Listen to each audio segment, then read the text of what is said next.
ఉండగా ప్రార్థన చేస్తున్నాం. ప్రేమగల మా తండ్రి, కృపగల ప్రభువా, గొప్ప దేవ, మీరు గొప్ప దేవుడు. మమ్మల్ని ఎన్నడూ చేయి విడవకుండా ఏ పరిస్థితిలోనైనా ఏ స్థితిలోనైనా మీరు చేయి విడవని దేవుడుగా ఉంటూ మమ్మల్ని చేయి పట్టుకొని ఎల్లప్పుడూ నడిపించే దేవుడుగా ఉంటూ ఉన్నారు. కాబట్టి ప్రభువా, మేము ఎల్లప్పుడూ ప్రభువా మీ చేయి పట్టుకొని నడిచే వారంగా సహాయం దయచి, పరిస్థితి ఏదైనా సరే ప్రభువా తండ్రి మీరు మాతో ఉన్నారు అన్నటువంటి ధైర్యముతో ఈ లోకంలో మేము ముందుకు నడవడానికి సహాయం దయచి, మేము మీ యందు ఆనుకోవడానికి, మిమ్మల్ని నమ్మడానికి, మీతో నడవడానికి మాకు కావలసిన విశ్వాసమును, నమ్మకమును, నిరీక్షణను, మీ మీద ప్రేమను మాకు దయచేయమని మీ యొక్క వాక్య ధ్యానం చేస్తూ ఉండగా ప్రభా పవర్ను మీరు తిరిగి తీసుకురమ్మని, అలాగనే ప్రభా మేము చక్కగా మంచి వాతావరణంలో ప్రభా మీ యొక్క వాక్య ధ్యానంలో ఉండగా మా హృదయాలను తెరిచి తండ్రి మీ యొక్క వాక్యమును స్వీకరించడానికి సహాయం దయచేయమని మా ప్రభు రక్షకుడైన యేసయ్య నామములో వేడుకొనుచున్నాము తండ్రి. ఆమేన్. దయచేసి మనం కూర్చున్నాం.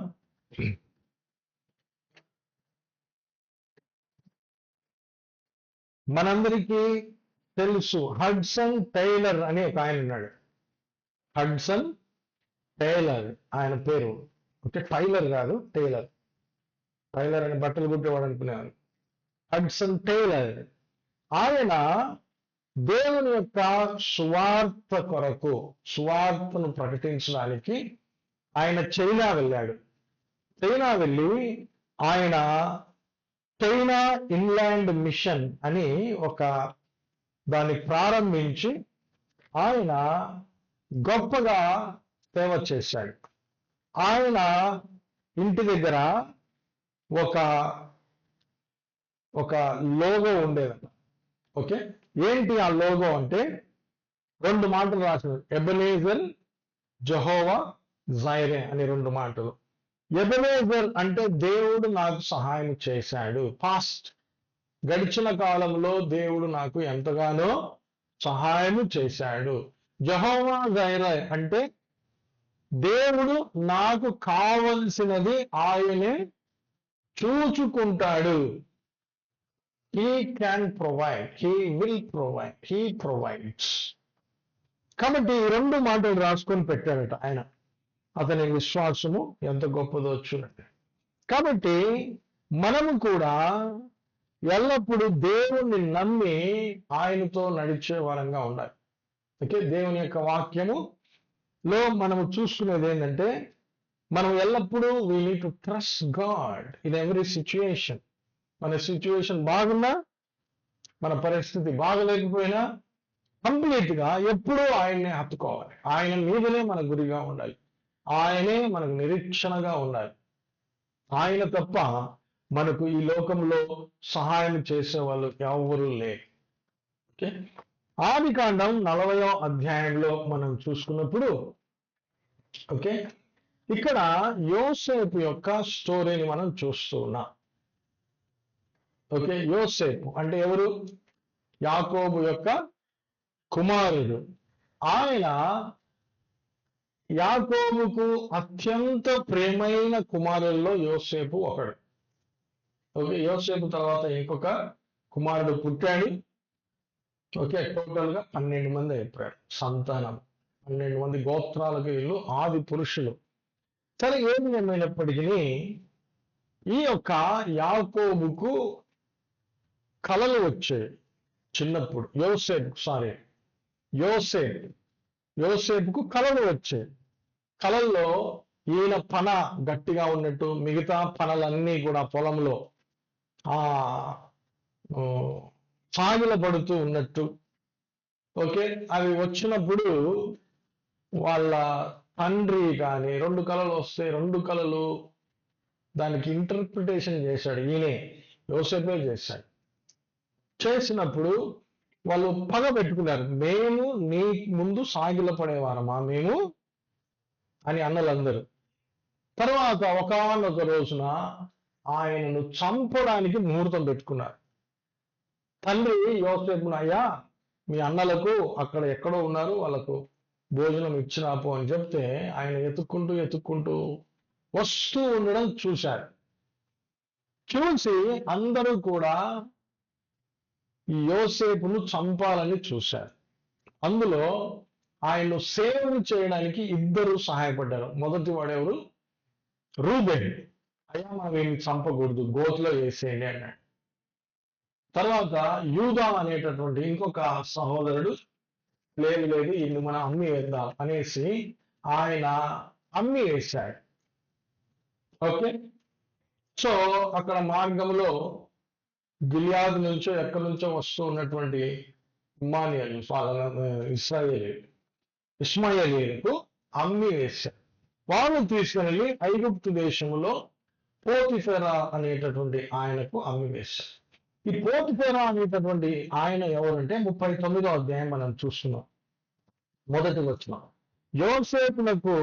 యోసేపును ఐగుప్తునకు తీసుకొని వచ్చినప్పుడు ఫరో యొక్క ఉద్యోగస్తుడును రాజ సంరక్షక సేనాధిపతియు, ఇదండి ఆయన యొక్క టైటిల్ ఏంది? రాజ సంరక్షక సేనాధిపతియునైన పోతిఫర్ అనే ఒక ఐగుప్తీయుడు అక్కడ ఉన్నాడు. ఓకే, ఆయన ఇంట్లో ఈయన పనివాడిగా వచ్చేది, సర్వెంట్గా వచ్చేది. ఆయన దేవుడు తోడుగా ఉన్నాడు కాబట్టి యోసేపు చేసే ప్రతి పనిని దీవించాడు. చాలా జాగ్రత్తగా వినాలి ఈ యొక్క వృత్తాంతాన్ని మనం. ఓకే, ఆయన యోసేపుతో దేవుడు తోడుగా ఉన్నాడని గ్రహించి పోతిఫర్ ఏం చేశాడంటే అంతటినీ, ఇంటి బాధ్యతను అంతటినీ యోసేపుకి ఇచ్చాడు, నమ్మకంగా ఉన్నాడు అనేసి. కానీ ఆయన భార్య ఈయన మీద కన్ను వేసి యోసేపు మీద చెయ్యని నేరము మోపి ఆయన్ను జైలుకు పంపించి. ఓకే, ఇది 39లో ఉన్నటువంటి వృత్తాంతము. ఓకే, ఈ జైలు అధికారి ఎవరు? ఓకే, ఈ జైలు అధికారి ఎవరు అంటే 40వ వచనం చూడండి.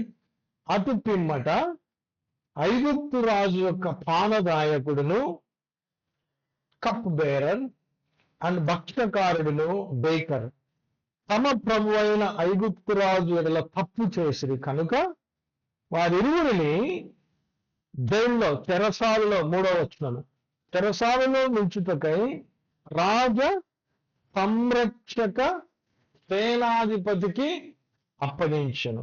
అది యోసేపు బంధింపబడిన స్థలం. చూడండి, ఆఖరికి జైలు ఎవరు దానికి అధికారి అంటే పోతిఫర్, రాజ సంరక్షక సేనాధిపతి. 39వ వచనంలో మనం అధ్యాయంలో చూసుకున్నాం కదా. పోతిఫర్ అనేటటువంటి ఆయన అధికారము కలిగి ఉన్నటువంటి చెరసాలలో యోసేపు వేయబడ్డాడు. యోసేపుతో పాటు వీళ్ళిద్దరిని కూడా వేస్తారు. పానదాయకుడు, తర్వాత భక్షకారుల అధిపతియు, కప్ బేరర్ అండ్ బేకర్. ఎందుకు వీరు జైల్లో వేయబడ్డారు అంటే బైబిల్లో రాయబడలేదు, చరిత్రలో రాసినటువంటి జోసెఫస్ అనేటటువంటి వాళ్ళు చరిత్రకారులు రాసిన విషయం ఏంటంటే రాజు మీద హత్యా ప్రయత్నం జరిగిందట, విష ప్రయోగం జరిగిందట. ఆ విష ప్రయోగించడానికి రెండు దారులు. ఒకటి, తినే దాంట్లో ఏదన్నా విషం కలపాలి కాబట్టి వంట ఆయనను భక్షకారు మీద నింద వేస్తారు. In charge of all the chefs. తర్వాత పానం చేసేవాళ్ళు, ద్రాక్ష రసం ఇస్తూ ఉంటాడు, రసన ఇస్తూ ఉంటాడు, రకరకాల ఫ్రూటీ. ఆయనను కూడా పట్టుకున్నారు. మీరిద్దరే కాబట్టి మీరిద్దరు జైలుకి వెళ్ళారు. కాబట్టి వాళ్ళిద్దరు కూడా జైల్లో ఉన్నారు. ఇక్కడ మనం చూసినట్లయితే యోసేపును దేవుడు ఒక గొప్ప సంకల్పంలో, ఆయన అనాది సంకల్పంలో యోసేపు ఉన్నాడు. ఓకే, యోసేపును జాగ్రత్తగా గమనించాలి. యోసేపును దేవుడు ఒక విమోచకుడిగా పెట్టాలనుకున్నాడు.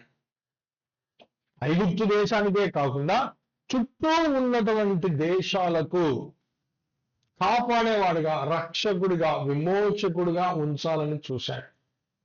ఆ విమోచకుడుగా ఎలా తయారవుతాడు, ఎలా విమోచిస్తాడంటే శ్రమల గుండా వెళ్ళి సర్వెంట్ సేవియర్, సర్వెంట్ సేవియర్గా ఇదే పదాన్ని యేసుక్రీస్తు కూడా వాడారు. కాబట్టి యోసేపు అనేటటువంటి ఈ వ్యక్తి యేసుక్రీస్తు లాగా ఉన్నాడు.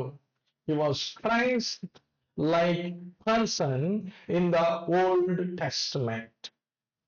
ఓకే, కాబట్టి ఈయన అనేక శ్రమల గుండా వెళ్ళడం మనం చూస్తూ ఉన్నాం. ఇంట్లో నుంచి తరంపడ్డాడు. ఇంట్లో ఎలా ఉన్నాడు? తండ్రికి అత్యంత ప్రియుడు కాబట్టి సకల సుఖభోగాలు అనుభవిస్తూ ఉన్నాడు. ఏది అడిగితే అది తీసుకొని ఇచ్చేవాడు, ఏమి కావాలంటే అది ఇచ్చేవాడు. పరలోకంలో తండ్రి అయిన దేవుని దగ్గర యేసుక్రీస్తు ఏ విధంగా సింహాసనం మీద ఆసీనుడై ఉన్నాడో అలాగే యోసేపు ఉండేవాడు. ఆయనను బయటికి తీసుకొని వచ్చేసాడు. చూడండి, దేశం కాని దేశానికి. ఓకే, యోసేపు. ఆ విధంగా we can see Joseph, Christ in Joseph's life. కాబట్టి మనం చూద్దాం. ఓకే, దాన్ని మనం బేరీజ్ వేసుకుంటూ ముందుకు వెళ్దాం. ఇక్కడ పోతిఫర్ అనేటటువంటి ఈ వ్యక్తి రాజ సంరక్షక సేనాధిపతి అయినటువంటి ఈ వ్యక్తి యోసేపుకు ఇక్కడ కూడా అధికారం ఇచ్చేసాడు. అయ్యా, నువ్వు చెరసాల్లో అందరినీ బాగా చూసుకుంటూ అనేసి. అంటే ఏంటి అర్థం? ఏంటంటే తన భార్య వేసిన నిందను ఆయన నమ్మలేదు. నమ్మక పోతిఫరు అక్కడ నిలబడ్డాడు. అయ్యా, నువ్వు చూసుకో అన్నాడు. కానీ అట్ ద సేమ్ టైం ఆయన ఇది వాళ్ళ భార్యను తిట్టలేకపోతా ఉన్నాడు, యోసేపును చేయలేకపోతా ఉన్నాడు. చూడండి, ఇట్ ఈస్ జస్ట్ లైక్ పొంతి పిలాతు లాగా ఉన్నాడు. పొంతి పిలాతు లాంటి క్యారెక్టర్. కాబట్టి ఇక్కడ పోతిఫరును పొంతి పిలాతుతో మనము పోల్చుకోవచ్చు. ఇక్కడ యోసేపు చూడండి ఎంతో సంతోషముతో అందరికీ సర్వీస్ చేయడం మనం చూస్తున్నాం. He had the heart of service. అందరి దగ్గరికి వెళ్ళడం. జైల్లో యాక్చువల్గా ఈయనే ఎంతో కృంగిపోయినటువంటి వాడిగా ఉండాలి. ఎందుకంటే చేయని నేరానికి నేను జైలుకి వచ్చాను కదా అని ఈయన ఎంతగానో బాధపడవలసినటువంటి వాడిగా ఉన్నాడు. కానీ అలా లేడు. చూడండి, అందరి దగ్గరికి వెళ్తూ వారి యొక్క క్షేమ సమాచారాలను కనుక్కుంటూ సర్వీస్ ఓరియంటెడ్ హార్ట్ కలిగినటువంటి వాడిగా ఉన్నాడు. ఓకే, ఇక్కడ ఈయన ఇవన్నీ చేసినందుకు, అందరినీ కలిసి hello how are you, what you do అన్నందుకు ఈయనకి ఏమన్నా ఎక్స్ట్రా డబ్బులు ఇస్తారా? లేదు. ఈయన శిక్ష కాలాన్ని ఏమన్నా తగ్గిస్తారా? లేదు. ఏమైనా స్పెషల్గా కంఫర్ట్ ఇస్తారా ఈయనకు? అది లేదు. అన్నీ చేయాలా. కానీ ఆయన సర్వీస్ ఓరియంటెడ్ మనస్సు కలిగి ఉన్నాడు. చూడండి, ఈయన ఆయన చెరలో ఎలా ఉన్నాడు? ఫ్రీగా లేడు. ఆయన కాళ్ళకు బంధింపబడ్డాయంట ఇనుప సంఖ్యలతో. కీర్తన 105 ఉంటుంది చూడండి ఆ మాట. కీర్తన 105 17 నుంచి 18 మనం చూసినప్పుడు, కీర్తన 105 మనం చూస్తాం 17 నుంచి, వారి కంటే ముందుగా ఆయన ఒకని పంపెను, యోసేపు దాసుడుగా అమ్మబడెను, వారు సంకెళ్ళ చేత అతని కాళ్ళు నొప్పించిరి, ఇనుము అతని ప్రాణమును బాధించెను. అతడు చెప్పిన సంగతి నెరవేరు వరకు యెహోవా వాక్కు అతని పరిశోధించుచుండెను. చూడండి, యోసేపును ఇంత దారుణంగా సంకెళ్ళు వేసి ఎనుముతో బాధింపబడుతూ ఉన్నప్పటికీ ఆయన పొద్దున లేచినప్పటి నుంచి అందరితో హలో హౌ ఆర్ యు, బాగున్నారా అన్నటువంటి ఆయన హృదయం ఎంత గొప్పదో చూడండి. ఆయన హృదయము క్షమించే హృదయం కలిగి ఉన్నాడు ఆయన. He had spirit-led heart of forgiveness, spirit-led heart to serve others in need.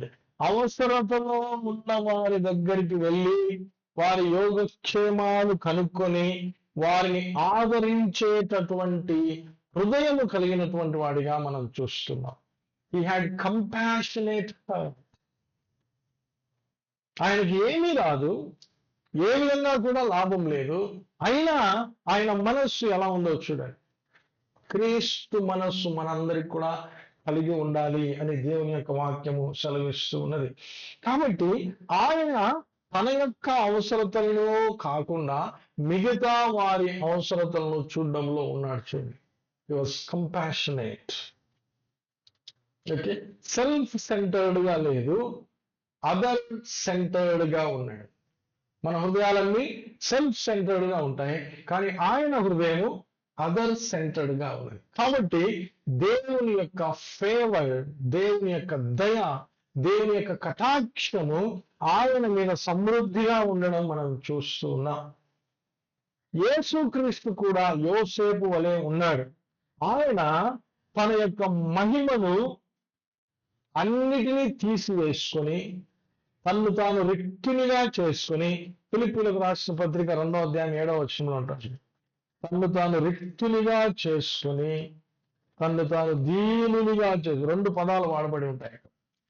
Okay, ఫిలిప్పీయులకు 2:7 7వ వచనంలో తన్ను తానే రిక్తునిగా చేసుకున్నాడు, మనుష్యుల పోలికగా పుట్టి దాసుని స్వరూపమును ధరించుకొని తన్ను తానే రిక్తునిగా చేసుకునేను, మరియు ఆయన ఆకారమందు మనుష్యుడిగా కనపడి మరణము పొందినంతగా, అనగా శిలువ మరణం పొందినంతగా విధేయత చూపిన వాడై తన్ను తాను తగ్గించుకొనెను.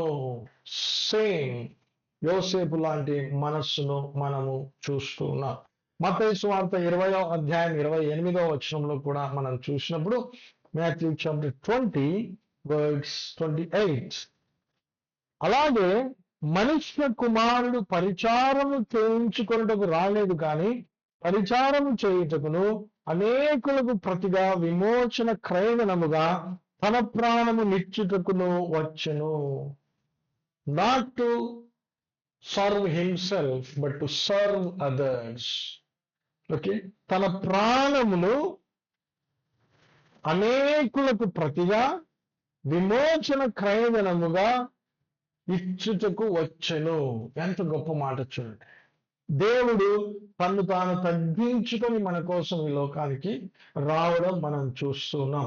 కాబట్టి ఈ విధమైనటువంటి ఓకే మనస్సు మనము కలిగి ఉండాలి. క్రైస్తవులముగా మనము ఇటువంటి మనస్సు మనము కలిగి ఉండాలి.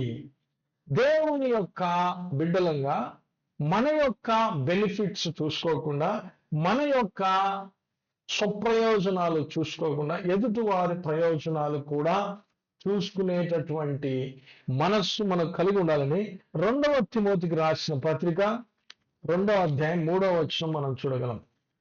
2వ తిమోతి 2వ అధ్యాయము 3వ వచనం,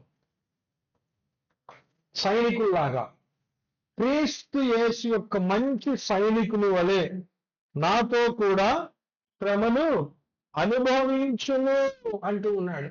సోల్జర్స్ ఇక్కడ చూడండి ఎంత శ్రమలు అనుభవిస్తూ ఉన్నారో. ఇప్పుడు కాశ్మీర్లో యుద్ధం, పాకిస్తాన్తో యుద్ధం వచ్చినప్పుడు వాళ్ళు ఎంత శ్రమను అనుభవించారు. How much of pressure. రాత్రిళ్ళు నిద్ర లేకుండా, పగలు అలర్ట్గా ఉంటూ, శ్రమలు అనుభవిస్తూ, అన్నము దొరికితే తినడము, లేకపోతే లేదు. యుద్ధంలో అన్నము లేకపోతే నేను పని చేయను అంటామా? చెప్పండి. నీకోసమైనా నువ్వు యుద్ధము చేయవలసి వస్తుంది, నిన్ను నీవు సంరక్షించుకోవడానికి కూడా. కాబట్టి అలాంటి వారిగా మనము ఉండాలని, క్రీస్తు యొక్క మంచి సైనికుల వలె నాతో కూడా శ్రమను అనుభవించుము అని తీతుకు రాస్తూ మంచి మాటను రాస్తూ ఉండడం మనం చూస్తున్నాం. కాబట్టి క్రైస్తవులముగా we need to face some type of శ్రమలు అనుభవించాల్సిన వారంగా ఉంటాం. బట్ మనము సంతోషముగా దాన్ని అనుభవించినప్పుడు దేవుని యొక్క ఫేవర్ మన మీద ఉంటుంది. అందుకే 2వ కొరింథీయులకు రాసిన పత్రిక 12వ అధ్యాయం ఎంతో చక్కగా రాస్తారు చూడండి దేవుని యొక్క వాక్యం. 2వ కొరింథీయులకు రాసిన పత్రిక 12వ అధ్యాయము 10వ వచనం. మనం 9వ వచనంలోనే ఆగిపోతాం. 10వ వచనం దగ్గరికి వెళ్ళాలి.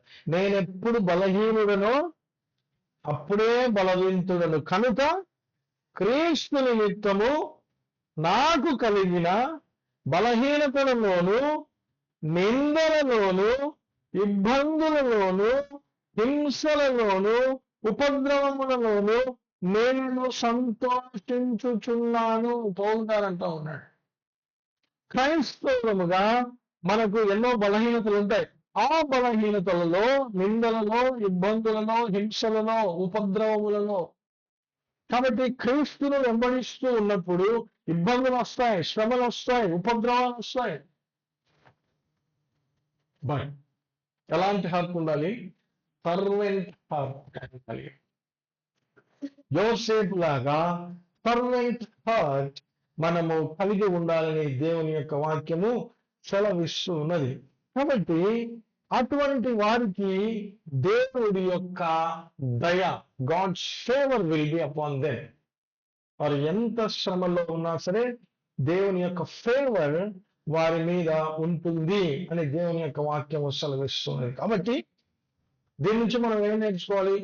నీవు జైల్లో ఉన్నా, నీవు దాసుడిగా ఉన్నా, నీవు ఏ స్థితిలో ఉన్నా, నీవు దేవుని బిడ్డగా you have to serve others. వేరే వారికి పరిచర్య చేయడానికి మనం పిలువబడ్డాం. వేరే వారి గురించి ఆలోచన చేయడానికి పిలువబడ్డాం. వేరే వారికి వెలుగుగా ఉండడానికి మనం పిలువబడ్డాం. ఎందుకు క్యాండిల్స్ పెడతారు చర్చిలలో? చాలా చర్చిలలో ఎందుకు క్యాండిల్స్ పెడతారు? క్యాండిల్ లాగా తన్ను తాను ఖర్చు అవుతూ ఇతరులకు కూడా వెలుగునిచ్చే వారంగా మనం ఉండాలి. యోసేపు లాగా మనం ఉండాలి. క్రీస్తులాగా మనం ఉండాలి. కాబట్టి క్రీస్తు యొక్క మంచి సైనికుల వలె నాతో కూడా శ్రమను అనుభవించుము అని దేవుని యొక్క వాక్యము సెలవిస్తూ ఉన్నది. రెండవదిగా మనం చూసినప్పుడు ఓకే, ఇక్కడ ఆదికాండము 40వ అధ్యాయం మనం చూసినట్లయితే 5 వచనాలలో చెరసాలలో వారిద్దరూ బంధింపబడినప్పుడు, ఓకే, ఆయన బంధింపబడి ఉంటే వాళ్ళ ముఖాలు చిన్నబోయి ఉంటే తెల్లవారినప్పుడు యోసేపు వారి యొద్దకు వచ్చి వారిని చూడగా వారు చింతాక్రాంతులైండ్రి. అతడు ఎందుచేత నేడు మీ ముఖములు చిన్నబోయి ఉన్నవని తన యజమానుని ఇంట తనతో కావలి ఉన్న ఫరో ఉద్యోగస్తులను అడిగాడు. చూడండి, వాళ్ళు చింతాక్రాంతులై ఉన్నారు. ఈయనకు చింత లేదా? ఈయనకు కూడా చింత. అనవసరంగా నన్ను జైల్లో పెట్టారే అన్నటువంటి చింత ఉంది. అయినప్పటికీ ఆయన వారందరి యోగక్షేమాలు తెలుసుకుంటూ ఉండడం మనం చూస్తాం. క్రైస్తవులంగా మనం నేర్చుకోవాలి. నాకు కష్టాలున్నా ఏమున్నా నేను వేరే వారి గురించి ఆలోచన చేయాలి, వేరే వారి గురించి ప్రార్థన చేయాలి అన్నటువంటి మనస్సు ప్రతి క్రైస్తవునికి ఉండవలసిందిగా దేవుని యొక్క వాక్యం మనకు సెలవిస్తున్నది. కాబట్టి మనము యేసుక్రీస్తు కూడా చూడండి, ఆయన ఈ లోకానికి ఎన్నో అవమానాలు భరించి మన కోసం రావడం మనం చూస్తాం. యోసేపు కూడా ఆయన జైల్లో పెట్టి చిత్రహింసలు పెడుతూ ఉన్నా ఇతరుల గురించి ఆలోచన చేస్తున్నాడు చూడండి. అందుకే యోసేపు ఎంతో గొప్పవాడుగా ఉన్నాడు. యోసేపు ఎందుకు ఆయన ప్రత్యేకంగా మనం యోసేపు గురించి ఆలోచన చేస్తున్నామంటే ఆయన తన శ్రమల గురించి, తన నిందల గురించి, తన యొక్క వాటి గురించి ఆయన మర్చిపోయాడు, పరిగెత్తున్నాడు. ఇగ్నోర్డ్ అండ్ మిగతా వారి కోసం ఆలోచన చేయడం మనం చూస్తున్నాం. యోసేపు ఎంతో గొప్పగా ఇటువంటి మనస్సు కలిగిన వాడిగా ఉన్నాడు. చూడండి, తన యొక్క సొంత విషయాల గురించి ఎన్నడూ ఆలోచన చేయక. కాబట్టి యేసు క్రీస్తు మన హృదయాల్లో ఇచ్చినటువంటి వెలుగు ప్రకారము మనము కూడా ప్రేమను, న్యాయమును, కంపాషనేట్ను, కరుణను, జాలిని చూపవలసినటువంటి వారంగా ఉంటూ ఉన్నాం. ఓకే, మనం చూపవలసినటువంటి వారంగా ఉంటున్నాం దేవుడు ఇచ్చినటువంటి వెలుగుతో. ఓకే, ఆదికాండం లూకా స్వార్థ 11వ అధ్యాయం చూడండి, 11:42. లూకా 11:42. చక్కటి వాతావరణం ఇచ్చాడు దేవుడు, కరెంటు తీసేసి. Praise God for that. లూకా స్వార్థ 11వ అధ్యాయము 42వ వచనం చూడండి. అయ్యో పరిసయ్యులారా, మీరు పుదీనా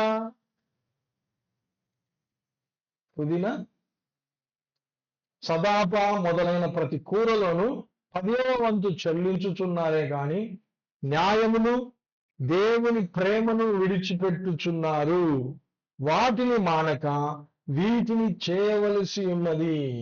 చూడండి, దేవుని యొక్క ప్రేమను, న్యాయమును మనం ఎప్పుడూ కూడా మరచిపోకూడదు. ఎటువంటి పరిస్థితుల్లో ఉన్నా కూడా దేవుని యొక్క న్యాయమును, దేవుని యొక్క ప్రేమను. లూకా కాదు, మత్తయి సువార్తలో ఇంకా కొన్ని పదాలు వాడడం మనం చూస్తాం. మత్తయి సువార్త 23:23లో, Matthew 23:23 ఏమని ఉన్నది అక్కడ? అయ్యో వేషధారులైన శాస్త్రులారా, పరిసయ్యులారా, మీరు పుదీనాలోను, సోపులోను, జీలకర్రలోను 10వ వంతు చెల్లించి ధర్మశాస్త్రములో ప్రధానమైన విషయములు అనగా న్యాయమును, కనికరమును, విశ్వాసమును విడిచిపెట్టితిరి. ఇవి విడిచిపెట్టకూడదు మనం. నువ్వు ఎక్కడ ఉన్నా సరే న్యాయమును, కనికరమును, విశ్వాసమును, ఇంకా ప్రేమను, దేవుని ప్రేమను మనం విడిచిపెట్టకూడదు. ఓకే, ఇది ఒక క్రైస్తవునికి ఉండవలసినటువంటి ఇన్హరెంట్, అంతరంగంలో ఉండవలసిన గుణ లక్షణాలు, inherent qualities of a Christian. You should never leave all these things: the law, love, faith, compassion. కాబట్టి మనం ఎప్పుడూ కూడా దేవుని యందు విశ్వాసము కలిగినటువంటి వారిగా ఉండాలి. ఓకే, సరే, కంపాషన్ కలిగిన వాళ్ళ దగ్గరికి వెళ్ళి అడిగాడు, ఏంటయ్యా, ఎందుకు మీరు చింతాక్రాంతులుగా ఉన్నారే? అప్పుడు వాళ్ళు ఏం చెప్పారు? అయ్యా, మాకు కళలు వచ్చాయని చెప్పారు. కళలు ఏదో ఎవరికి రావు చెప్పండి? అందరికి వస్తాయా కళలు? వస్తాయి, అందరికీ కళలు వస్తాయి. ఓకే, కానీ వీళ్ళకి కూడా కళలు వచ్చాయి. కళలు వస్తాయి, అయ్యా కళలు కంటిని, వాటి భావము చెప్పగల వారెవరునూ లేరని అతనితో అనగా, యోసేపు వారిని చూసి, భావములు చెప్పుట దేవుని ఆధీనమే కదా. It's very important. మీరు దయచేసి ఆ కళలు నాకు వివరించి చెప్పుడనెను. యోసేపుకి ఏం బిజినెస్? ఈ doesn't have any business to do with this. కానీ ఆయనకు విశ్వాసం ఉంది. చూడండి, ఆయనకు విశ్వాసం ఉన్నది. యోసేపుకు ఉన్నటువంటి విశ్వాసం మనందరము కలిగినటువంటి వారిగా ఉంది. ఆయన ఇంతకు ముందు ఎవరి కళల భావము చెప్పలేదు. తన కళల భావాన్ని తానే చెప్పుకున్నాడు. ఇతరుల కళల గురించి ఆయన ఎప్పుడు కూడా అడగలేదు, దాని గురించి ఆయన భావము చెప్పలేదు. కానీ దేవుని మీద నమ్మకం పెట్టాడు. ఇక్కడ ఏమంటున్నాడు? భావములు చెప్పుట దేవుని అధీనమే కదా. మీరు దయచేసి నాకు కళలు చెప్పండి, నేను దేవుణ్ణి వేడుకుంటాను, ఏం చేస్తానో, కానీ నీకు భావము చెప్తాను అని. అటువంటి విశ్వాసం మనకుందా? ఓకే, ఎందుకు విశ్వాసం ఇక్కడ యోసేపు కనపరిచాడు అని మనం ఆలోచన చేస్తే, ఆయనకు గత కాలంలో 2 కళలు వచ్చాయి. 2 కళల గురించి ఆయన భావాన్ని చెప్పాడు. తన తండ్రికి చెప్పాడు, తన యొక్క సహోదరులకు కూడా చెప్పాడు. చెప్తే వాళ్ళందరూ కూడా నమ్మలేదు. సరికదా, అది నిజమైందా? కాలేదు. ఇప్పటి వరకు నిజమైందా? కాలేదు. ఈయన జైల్లో ఉన్నాడు, దేశం కాని దేశంలో ఉన్నాడు. కానీ ఆయన ఏమంటున్నాడు? దేవునికి అన్నీ తెలుసు, అన్ని ఆధీనంలో ఉన్నాయి. నేను ఈ పరిస్థితుల్లో ఉన్నా సరే, జైల్లో ఉన్నా సరే, దేశం కాని దేశంలో మగ్గిపోతా ఉన్నా సరే, దేవుడు నాకు ఇచ్చినటువంటి ఆ కళ నిజమే అని నమ్మాడు. దేవుడు నన్ను నిలబెడతాడు అని చెప్పాడు కదా, అది దేవుడు నిజం చేస్తాడు అని నమ్మాడు. What is faith? It is. ఈయనకి ఏ విధమైన ఆధారం లేదు. ఈయన ఇంటర్ప్రిట్ చేశాడు, అది ఇంతవరకు సత్యం కాలేదు, నిజం కాలేదు. అయినంత మాత్రాన దేవుని మీద ఆయన తన నమ్మకాన్ని కోల్పోలేదు. చూడండి, అది విశ్వాసం, యోసేపుకున్నటువంటి విశ్వాసం. అయ్యా, దేవుడు భావము చెప్తాడు కదా, ఆయనకు అసాధ్యమైనది ఏదైనా ఉన్నదా అని అంటూ ఉన్నాడు. ఓకే, 37వ అధ్యాయంలో మనం చూసినట్లయితే, 37వ అధ్యాయము 5 నుంచి చూసినట్లయితే, యోసేపు ఒక కల కని తన సహోదరులతో అది తెలియజెప్పగా వారు అతని మీద మరి పగబట్టి ఏం చేశారంట? 19-20 చూడండి, 19వ వచనం. ఆదికాండం 37:19. వారు, ఇదిగో ఈ కలను గలవాడు వచ్చుచున్నాడు, వీని చంపి ఇక్కడున్న ఒక గుంటలో పారవేసి దుష్ట మృగము వీని తినవేసినని చెప్పుదము. అప్పుడు వీని కలలేమగునో చూద్దాం రండని ఒకరితో ఒకడు మాట్లాడుకున్నారు. చూడండి, ఈయన కళ నిజం కాకూడదు అని ఆయన చంపడానికి కూడా వెనకాలేదు. ఇంత జరిగినా సరే ఆయన ఇప్పుడు దాసత్వములో ఉన్నాడు. ఇంతకు ముందు, ఇప్పుడు జైల్లో ఉన్నాడు. కళ నెరవేరలేదు, కానీ దేవుని మీద నమ్మకం పెట్టుకున్నాడు. ఇటువంటి విశ్వాసము మనందరము కలిగి ఉండాలని దేవుడు ఆశిస్తా ఉన్నాడు. మనం కూడా రకరకాల సమస్యల గుండా వెళుతూ ఉండొచ్చు, కానీ దేవుని యందు నమ్మిక ఉంచు. ఒకానొక రోజున దేవుడు నన్ను పైకి లేపాడు, చాలా చక్కగా నిలబడినటువంటి ఫనలాగా నన్ను కూడా చేస్తాడు అని నువ్వు విశ్వాసం ఉంచు. ఆయన ఎప్పుడూ కృంగిపోలేదు, దేవుని మీద నమ్మకాన్ని కోల్పోలేదు. ఈరోజు నీ బిజినెస్ బాగలేకపోవచ్చు, ఈరోజు నీ కుటుంబ పరిస్థితి బాగలేకపోవచ్చు, ఈరోజు నీ యొక్క ఆరోగ్యం బాగలేకపోవచ్చు, బట్ నువ్వు దేవుణ్ణి నమ్మాలి. ఒకానొక రోజున ఆయన నిన్ను పైకి లేపుతాడు. దేవుడు ఆయన మాట నెరవేర్చు వరకు ఆయనను పరిశోధించుచూ ఉండెను. 105వ కీర్తనలో మనం చూస్తూ ఉన్నాం. కాబట్టి దేవుడు మనల్ని పరిశోధించే దేవుడుగా ఉంటూ ఉన్నాడు. యేసేపును తీసుకొని పోయి సడన్ గా ఫరో దగ్గర కూర్చోబెట్టాలి అంటే ఆయనకు టెస్ట్ చేయొద్దా? ఐఏఎస్, ఐపీఎస్, యూపీఎస్సి చేయాలి అంటే ఎన్ని టెస్టులు చేయాలి, ఎన్ని ఇంటర్వ్యూస్ ఫేస్ చేయాలి. అప్పుడు నీకు అధికారం ఇస్తారు. నీ చేతికి అధికారం ఇవ్వాలంటే అధికార మతముతో నువ్వు తప్పులు చేయకూడదు అన్నటువంటి యాటిట్యూడ్ నీకు ఉండాలి అని పరీక్ష చేస్తారు. అలాగనే దేవుడు కూడా ఇక్కడ పరీక్ష చేస్తూ ఉన్నాడు. ఒకానొక రోజున గొప్పగా నిలబెట్టాలి అంటే you have to pass through all these tests. మనము కూడా కొన్ని కష్టాల గుండా వెళుతూ ఉన్నప్పుడు మనము ఎప్పుడూ కూడా దేవుని మీద మనం నమ్మకాన్ని కోల్పోకూడదు. దేవుని మీద మనం నమ్మకాన్ని ఎప్పుడు కూడా కోల్పోకూడదు. కాబట్టి దేవుని యొక్క విశ్వాసాన్ని కోల్పోలేదు. అయ్యా, నీ కలలను నేను భావము చెప్తాను, I will interpret because of God. నా శక్తి ఏం లేదు, దేవుడు భావములు చెప్పలేడా అన్నాడు కాబట్టి చెబుతాడు. ఈ విశ్వాసము ఆయనను ఫరో కళను కూడా దాని భావము చెప్పడానికి అక్కడికి తీసుకెళ్ళింది. How faith works. చూడండి, విశ్వాసము ఏ విధంగా పని చేస్తుందో మనం చూస్తున్నాం. కాబట్టి మనము ఎప్పుడూ కూడా ఏ స్థితిలో ఉన్నా కూడా దేవుడు మనల్ని వాడుకుంటాడు అని మర్చిపోకూడదు. ఓకే, నువ్వు జైల్లో ఉన్నా కూడా దేవుడు నిన్ను వాడుకుంటాడు. నీ దగ్గర ఏమీ లేకపోయినా దేవుడు నిన్ను వాడుకుంటాడు, ఆయన యందు నువ్వు విశ్వాసం ఉంచినప్పుడు. Okay, don't under estimate the ability of God to use you under peculiar circumstances, under difficult circumstances. కాబట్టి మనము విశ్వాసము కలిగి ఉండాలి. హెబ్రీయులకు రాసిన పత్రిక 11వ అధ్యాయం 1వ వచనంలో మనం చూడవచ్చును. ఓకే, నువ్వు ఏ పని చేసినా విశ్వాసము లేకుండా చేస్తూ ఉన్నప్పుడు దేవుణ్ణి నమ్మకుండా, దేవుని యొక్క సత్యాన్ని నమ్మకుండా ఉన్నటువంటి అబద్ధీకునిగా అయిపోతావు. ఓకే, అర్థమవుతుందా? ఏ పనైనా నువ్వు విశ్వాసము లేకుండా చేస్తూ ఉన్నావనుకో, అప్పుడు నువ్వేమైపోతావు? దేవుని నమ్మనటువంటి వాడిగా, దేవుని శక్తిని నమ్మనటువంటి వాడిగా నీవు అబద్ధీకునిగా అయిపోతావు. కాబట్టి ఎక్కడికి పోయినా ఏం చేసినా దేవుని యొక్క వాక్యాన్ని నువ్వు నమ్మాలి, దేవుని నమ్మాలి. ఓకే, నేను ఎక్కడికి వెళ్ళి సువార్త చెప్తున్నా, నేను నమ్ముతాను ఈ వాక్యము ఎవరో ఒకరి హృదయంలో కార్యము జరుగుతుంది అని నమ్మి వాక్యం చెప్తాను.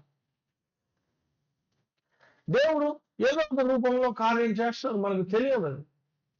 కాబట్టి నువ్వు నేను ఏ పని చేసినా విశ్వాసముతో చేయాలి. విశ్వాసము లేకుండా చేసినావనుకో, అప్పుడు ఏమైపోతుంది? హెబ్రీయులకు రాసిన పత్రిక 11వ అధ్యాయం 6వ వచనంలో ఏమనుంది? It is impossible to please God without faith. విశ్వాసము లేకుండా దేవునికి ఇష్టమై ఉండుట అసాధ్యం. It is highly impossible. అబ్రహామును కూడా దేవుడు టెస్ట్ చేశాడు. మొట్టమొదటి టెస్ట్ ఏంటది? అన్నీ వదిలిపెట్టి నన్ను ఫాలో కావాలి, అన్ని నీ బంధువులు, నీ స్నేహితులను, జనాంగాన్ని, దేశాన్ని వదిలిపెట్టరా అన్నాడు. వచ్చాడు. First test pass.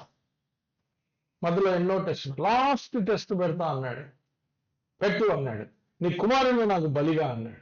ఇస్తానన్నాడు. Pass. First and last test pass అయిపోయాడు. చూసారా? మనము కూడా దేవుడు మనకి ఎన్నో టెస్టులు పెడుతూ ఉన్నప్పటికీ, ఓకే, మనము ఆయనను ఆయన్ని విశ్వసించి ఆయన పిలిచిన పిలుపుకు తగినట్టుగా మనము నడుచుకోవలసినటువంటి వారంగా ఉంటాం. We have to walk according to his call. Okay, కాబట్టి దేవుని యొక్క విశ్వాసము నీకు ఉంటే, నా దేవుడు గొప్ప కార్యాలు చేస్తాడు అన్నటువంటి విశ్వాసము నీకు ఉన్నట్లయితే, ఎటువంటి లోతైన డార్కెస్ట్ అవర్లో అయినా సరే, దిగజారిన పరిస్థితుల్లో అయినా సరే, అధోగతి పాలైనాను, ఇంకా నాకు ఇంతకు మించి అధోగతి లేదు అని అనుకున్నా సరే, అక్కడి నుంచి నిన్ను పైకి లేపగల సామర్థ్యము కలిగినటువంటి దేవుడు నీవు నమ్మినట్లయితే he will never forget it. నిన్నెప్పుడు మర్చిపోడు ఆయన, నిన్నెప్పుడు జ్ఞాపకం చేసుకుంటూ ఉంటాడు. నోవాను జ్ఞాపకం చేసుకున్నాడు. ఓకే, అబ్రహామును జ్ఞాపకం చేసుకున్నాడు. వారి యొక్క అత్యంత దీన దశలో మరి నిన్ను నన్ను ఆయన జ్ఞాపకం చేసుకోడా? యెషయా గ్రంథంలో 49వ అధ్యాయం 15-16 వచనాల్లో ఒక మాట ఉంటుంది, దాన్ని చూసుకున్నాం. యెషయా గ్రంథం 49వ అధ్యాయం 15-16 వచనాలు. తల్లి అయినా మరచునేమో కానీ, యెషయా 49:15, స్త్రీ తన గర్భమున పుట్టిన బిడ్డను కరుణింపకుండా తన తంటి పిల్లను మరచునా? వారైనా మరచుదురు కానీ నేను నిన్ను మరువను. చూడును, నా అరచేతుల మీదనే నేను నిన్ను చెక్కుకొని ఉన్నాను, నీ ప్రాకారములు నిత్యము నా ఎదుటనున్నవి. ఓ, ఎంత గొప్ప మాట!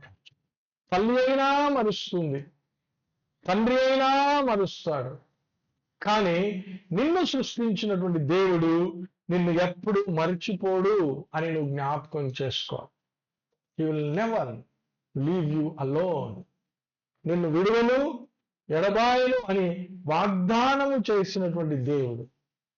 ఓకే, దేవుడు వాగ్దానం చేసినటువంటి దేవుడు.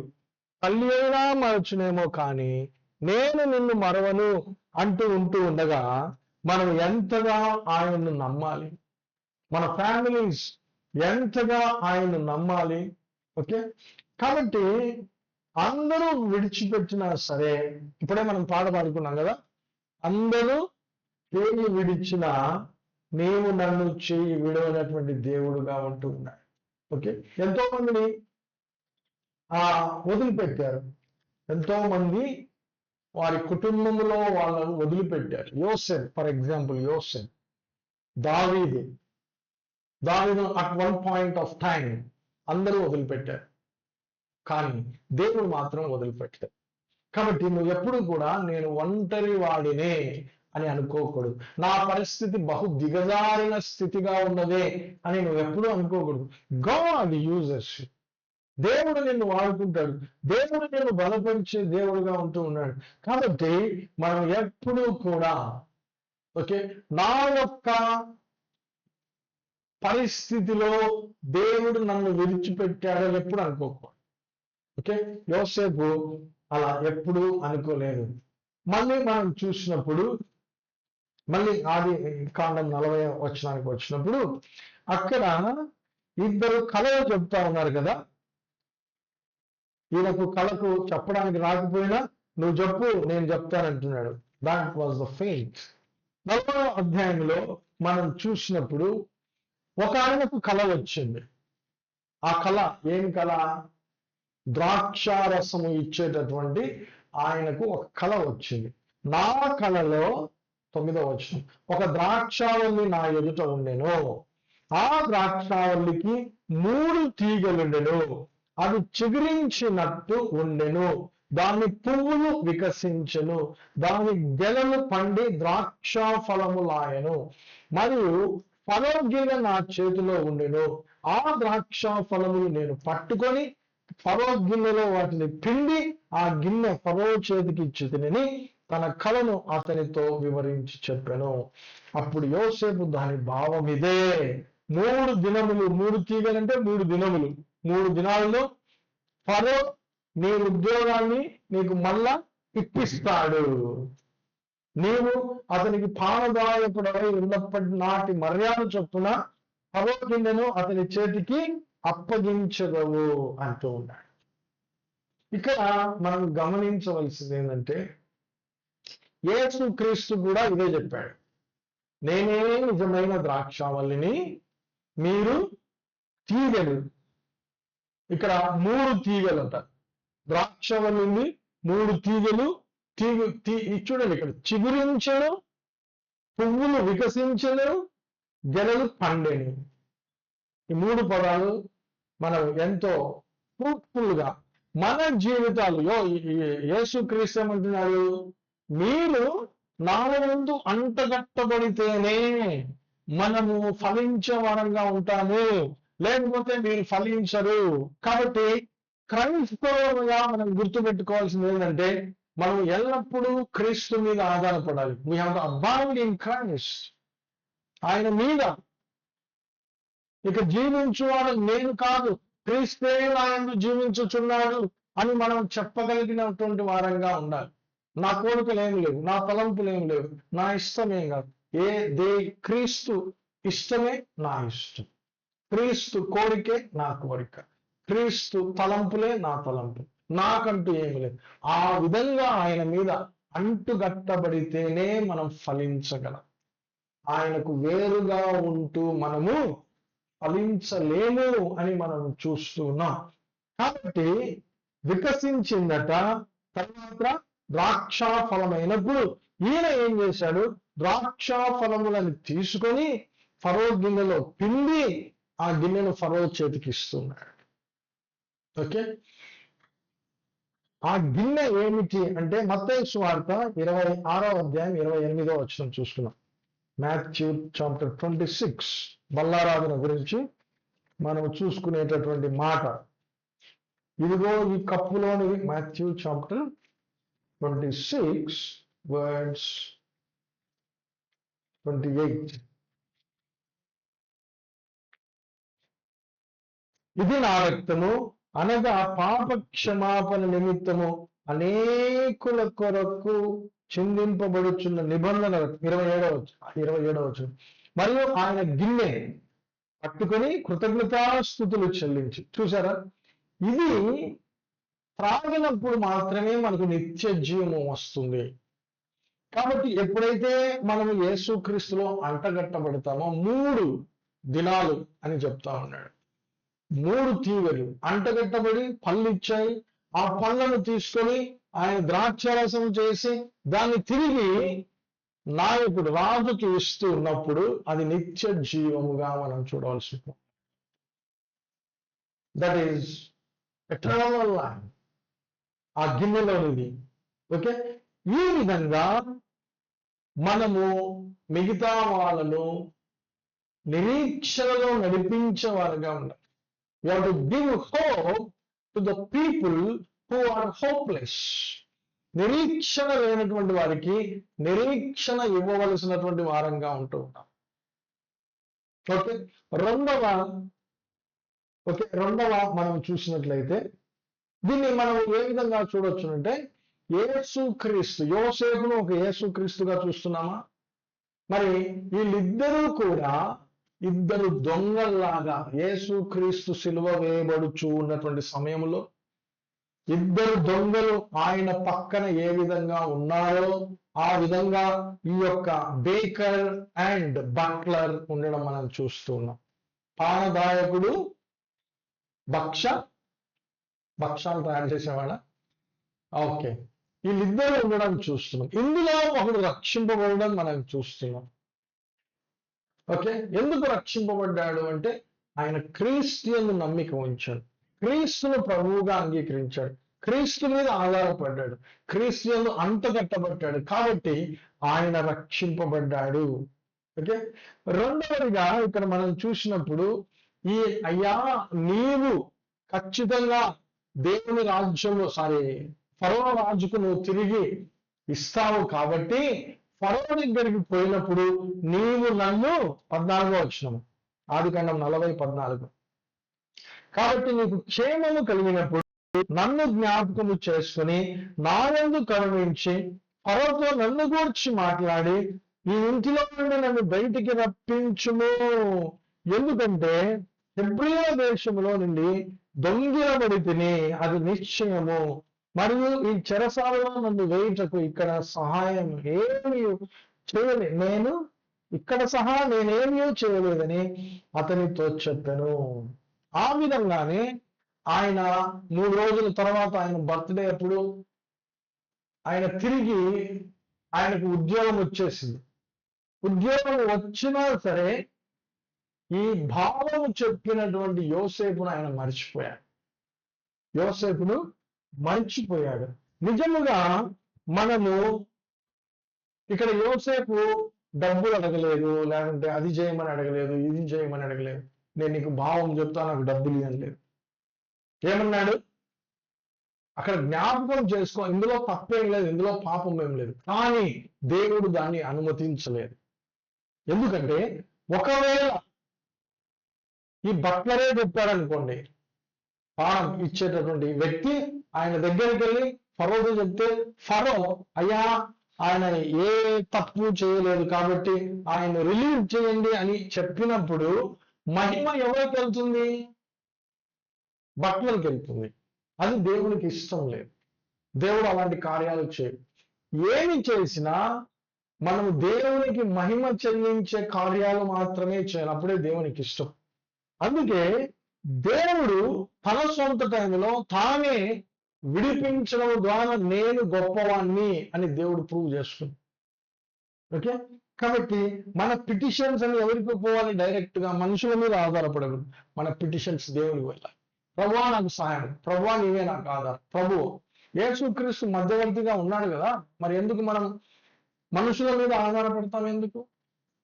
మనుషుల మీద ఎప్పుడూ మనము ఆధారపడకూడదు, దేవుని మీదనే ఆధారపడవలసినటువంటి వారంగా ఉంటుంది. చూడు, ఎన్ని లెసన్స్ మనం నేర్చుకోవాలి.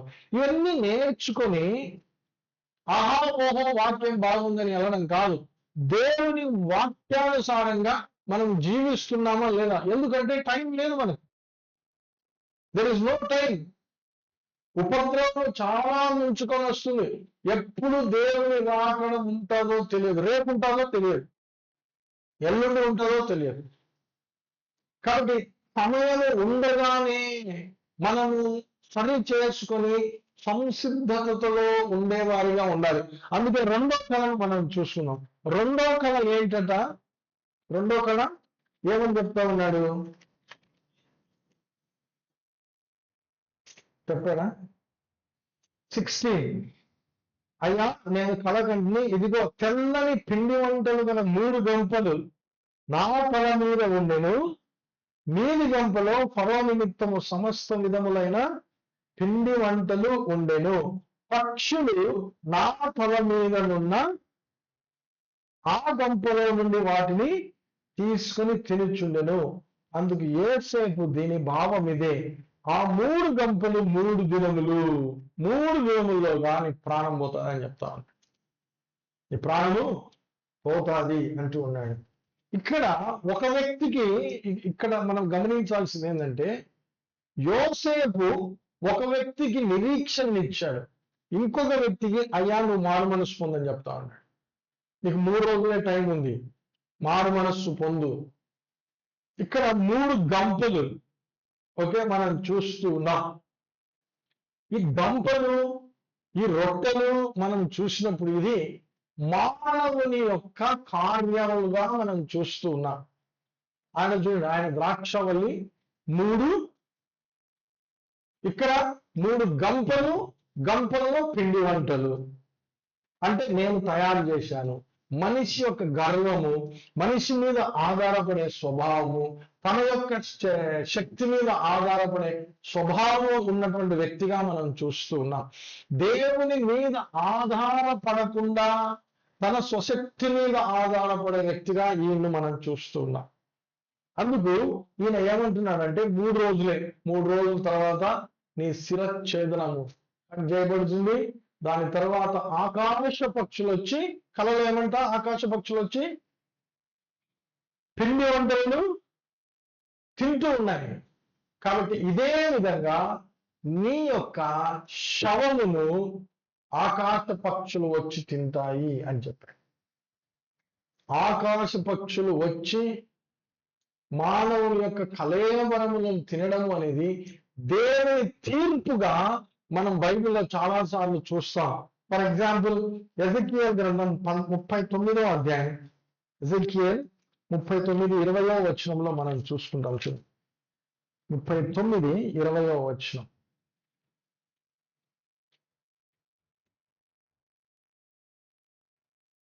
గొప్ప బలి జరుగుతుందట. ఓకే,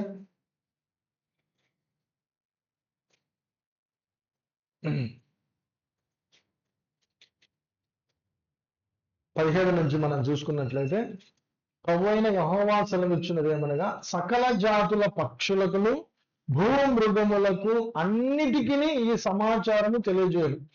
నేను మీ కొరకు వధించు బలి నలుదిక్కుల నుండి కూడి రండి.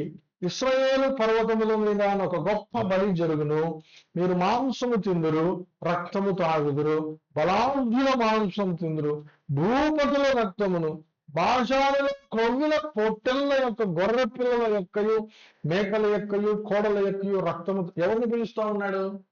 ఆకాశ పక్షులను పిలుస్తా ఉన్నాడు. అయ్యా మీరు రండి, ఇక్కడ నేను వధ చేయబోతున్నాను, తీర్పు తీర్చబోతున్నాను.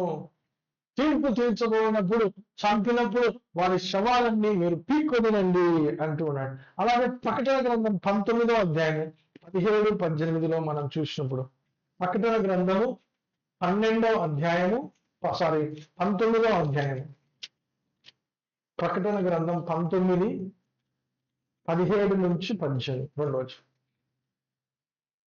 మరియు ఒక దూత సూర్యబింబములో నిలిచి